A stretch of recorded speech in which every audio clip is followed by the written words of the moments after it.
Right now, we've got about 2,400 residents on this installation. And all of the houses go back to the 60s, and some probably to the 50s. So one of the goals, of course, is to create quality housing, both on-post and off-post. That's why we're reducing the amount of residents from 2,400 to 1,800.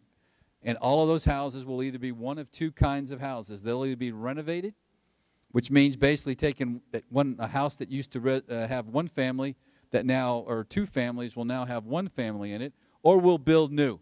That's why we're putting 140 new houses to take care of our junior soldiers and junior officers. So that's what the focus of the new housing is. So at the end state, in a few years, we will have all either renovated houses or new houses.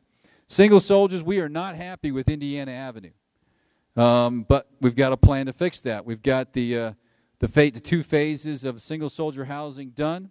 We've got the third that'll start breaking ground here to create the third phase, and we're fighting to get the fourth phase into construction. I've already talked with Congresswoman Hartzler about this, is that once we get it on the FIDEP, which is the long-term building military construction schedule, is once we do that is to move it left and try and get it built sooner. So we're trying to get folks out of Indiana Avenue as quickly as possible in the next few years to get after the single soldier family, or the single soldier issue.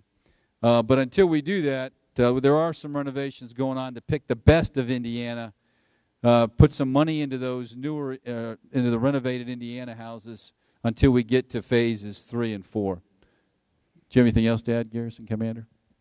No, sir. I think that that covered it. One thing I would like to mention, sir, one of the problems we have with family housing ever since RCI came was everybody wants a new home. Well, everybody's not going to get a new home, because even when we're done, we'll probably have about 30 or 40% new homes. The rest are going to be renovated or converted. The problem is that the converted homes don't have curb appeal, but you're not buying it. You need to go inside and look at it, because you'll find out in one of these converted homes, they're the largest homes we have on post. And when we say converted, it's not like when I was a captain, which meant like new blinds and new paint. It's like completely redone inside. They're amazing. I mean, they are literally huge. And usually once people get a look at them, we have more people waiting to get a converted home than we have new homes. And based on your rank, for a lot of folks, the square footage in the converted homes are actually bigger than what you're entitled to with a new home under RCI. But you got to take a look at them. If you're wondering what a converted home is, drive around and look for a house with new aluminum or new vinyl siding. That's the siding that goes left and right. The old stuff, the aluminum stuff, goes up and down, which is really old, I guess.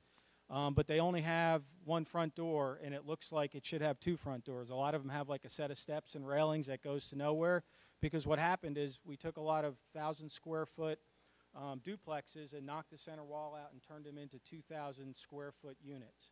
And they're worth seeing. And again, once you get your soldiers and your families to take a look at them, once you get your soldiers and families to take a look at them, it's good. What I would also ask you to do, and we've done it before, get your family readiness groups, things like that, to go around and look at family housing so they have an idea what's out there, so you can help new families making choices.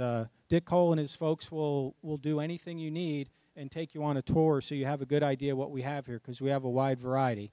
But I kind of disagree. It's miserable.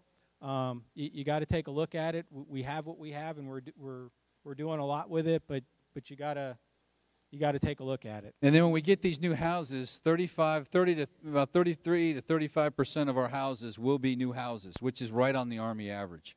So it's not like if you go to Fort Bragg or Fort Hood or one of those installations that you're going to see a better situation on housing. In fact, when we get to end state here, we'll probably have some of the best housing of any installation, at least as good as any family housing on any post in CONUS, for that matter, OCONUS. I think, sir, it was originally, Dick, you do this. I think originally it was supposed to be 60-40 for RCI, but because of the economy and a lot of other reasons, that 60-40 goal has kind of been wiped clean, and a lot of installations are ramping down their new houses and going with a lot more renovations and conversions, because that's and you'll start seeing this. Right, this more than just housing. It's everything in DOD right now. There's a lot of money going, a lot of savings. You just got to look at the news to see there's a lot of constraints on budgets in DOD and across the board.